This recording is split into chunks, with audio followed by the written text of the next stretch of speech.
What's up guys, leftstickrightstick here again with another LittleBigPlanet team pick review. For the 50th episode we're having an extended version covering 3 weeks worth of team picks. So off we go. First off we got Fantastic Planet by VilletteVillain. It's a very nice little level. It's actually an entry to the LBPC 16 contest, the LittleBigPlanet Central Forums, and it's actually quite nice. I really like the whole setting and the aesthetics are done very nicely. There's lots of little movements here and there that sort of keep the background looking interesting, I guess, throughout the whole thing. And I guess what's special about this level is the use of the boost, like an improved or modified boost boots, along with the hero cape, which actually works very well. It actually had at the beginning of the level, it had this sort of little training zone which you could practice using it, so you don't actually go into level blind, which is actually a nice little touch. Maybe if it actually was mentioned that was a training zone rather than just actually placing it there, it'd be slightly better. This level actually also has this sort of boss feature at the end, where you've got to keep avoiding these lasers, and you're gonna hit enough switches, which actually is all done very neatly, and it does feel very fresh. Most of VilletteVillain's levels do actually come off quite very samey, but this one's very nice and new. The only thing I didn't quite like that it was team picked was probably because it was a contest entry and the actual results haven't come out yet. I think the crew that are in charge of judging the contest are too busy playing dreams. But this was actually still a very nice level and quite well worth a team pick. Next up we have Dream by XX Vision 666.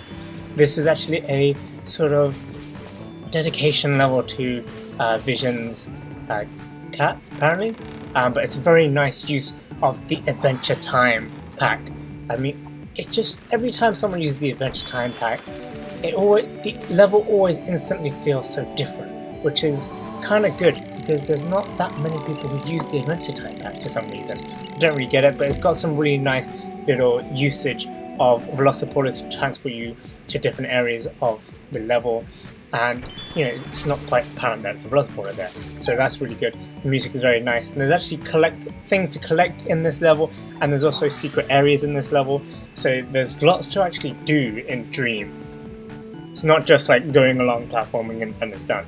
There's actually little extra bits that you should check out. There's also extra 3D bits which actually worked alright after I actually checked the actual instructions at the bottom of the screen, just because it's slightly different from what you might normally expect. But overall, I think I had a bit of an issue with this level in that it felt like it had two sections, which really should have been like split into two different levels, because you're inside a castle, kind of like going into a castle, and then suddenly at some random point you're leaving the castle, you're in the forest. It feels like it's like a setup for an adventure, but an adventure that never really came because the forest bit was very short. But overall, I still really like this level. I like the sort of decorations and sort of the background aesthetics of it. But the whole level is very nice, and it does flow very well. Finally, we have Edge of the Galaxy for the first weeks of team picks. It's by scarybiscuit. Obviously, it looks very nice. Look at the lighting and the whole different art style of the level is actually very cool. You've got this whole shooting mechanic, which is actually very nice there, and there's also dynamicism in using your obstacles to actually deal with other parts of the level, which is very nice. You have enemies in this level as well, which actually I felt were quite difficult in some ways, in that they kind of all rush to you at the beginning. If you have too many there, they just all rush to you, and it's quite hard to sort of avoid. But then once you've destroyed a few from a distance, just because of the tag sensors, you can actually kill them without activating their motion sensor to rush towards you, which is kind of what helps, I guess. But I mean, the main thing I like about this level is the whole aesthetics. I really like the lighting aspect, and this whole futuristic zone. I think scarybiscuit really has it down. In terms of sort of difficulty, it is a very basic, simple level. There isn't anything really challenging to it, but obviously aesthetics really helps with the whole immersion and fun of the level. I mean, I feel all of these sort of floating heart things and the way things explode. It's nice that things explode, when you shoot them, it's just that all these heart confetti things seem a bit too much for that whole section. But overall, I found this level actually a bit too short as well. It felt like the end bit just suddenly came, which is a bit of a shame because I feel like it's probably just down to thermo and the limitations of what scarybiscuit has used. But it's great to see great stuff from scarybiscuit. Next up we have Through the Bomb Factory by MajorMaximusLBP. I mean, once again, all of these people are not really new to being team picked. Major Maximus is also not new to being team picked, but this is actually a very interesting level. I liked how, you know, we were basically utilizing going through different stages of levels, but the bombs that are rolling down still actually had an effect. We also, again, used a laser shooter in this level, just like scarybiscuit's level. I mean, we're going from his weapons factory to now a bomb factory. But I really like, my favorite part of this level is the whole use of the rolling of the bombs actually continually, you know, the same bomb continually affecting you at different stages as you roll through it, while you can't follow the actual bomb path yourself. I think that was actually very neat. The whole obstacle mechanics didn't feel too samey, although it was actually basically the same thing across the whole level. There's only two sort of types of obstacles. This whole bouncing back and forth between layers using bounce pads, I mean, at first the look of it, you know, it's kind of odd. It doesn't really seem to fit in to the rest of the level. There's no sense to it, but I mean, it's nice. It was a bit challenging. I liked how smoothly we transitioned off that bounce pad onto the next platform. That was just a nice little extra touch. That was that just a key bit that just was, oh my god, this is really nice. And then, but one of the sort of detracting factors I found about Through the Bomb Factory was the end boss fight. I mean, it had a nice attack pattern and all. It just felt a bit slow and boring, which is a bit of a shame, but overall very nice level. Next up we have Red Lights by JellyBeansMatter. This was actually surprisingly quite an old level to be team picked. I wasn't really expecting a level of this age to be team picked. I mean, we played it a long time ago and we showed it to you guys on the channel, but I really like the whole lighting and atmosphere in Red Lights. It's just beautiful. When I just keep going through this whole level, I couldn't really care much about the obstacles. So I just kept thinking the lighting just works so well. It gives you a sense of comfort. There's actually also a 2-player section which, you know, cannot be cheated. So it has been tested by JellyBeansMatter. You can't cheat it with 1 player. But the only thing I would say is that, I mean, the title is Red Lights and they appear here and there, but I kind of would have thought maybe have some more meaning to the name, which would have been good.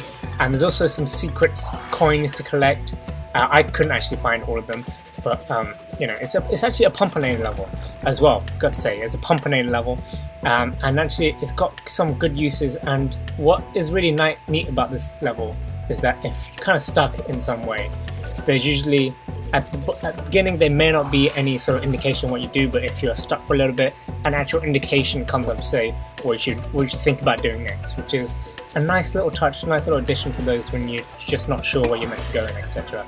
But the whole transition from outside to inside caves, the whole glowing aspect just makes you feel comfortable. Like, I'm not really sure if comfortable is the right word, but it's really, it just feels very good. The whole aesthetics is just very pleasing to the eye, and it's got some really nice obstacles. Mr. Bubblesworth is next by mirjanneke. It is a completely different style of level. It's like a 2D sort of cartoonish platformer. It is very simple. I mean, as with all of these sort of levels where you drastically change the aesthetic, the controls generally don't feel quite as smooth, which obviously you can feel and sort of see with this level. It's not as smooth as you would like it to be, but nevertheless it's still quite nice. Actually, I found it quite funny how we did the attack and the whams and all the sound effects. It was actually quite nice, and the aesthetic is very nice, because obviously in this type of level you have to make each individual asset, which, you know, obviously quite a lot of effort has been put into this, which is quite good. And I guess the downside to this is though there's very little variety in this, and there was a few bugs which I sort of encountered. Was, you know, I was trying to slam down on this box and it just wouldn't break.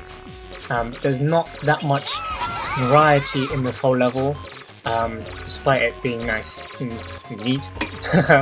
And it's got some nice aesthetics, and I like this whole little growing the plant sort of little cutscene. That was very nice. And again, like a previous level, I was talking about how it sort of seems like there's two sections.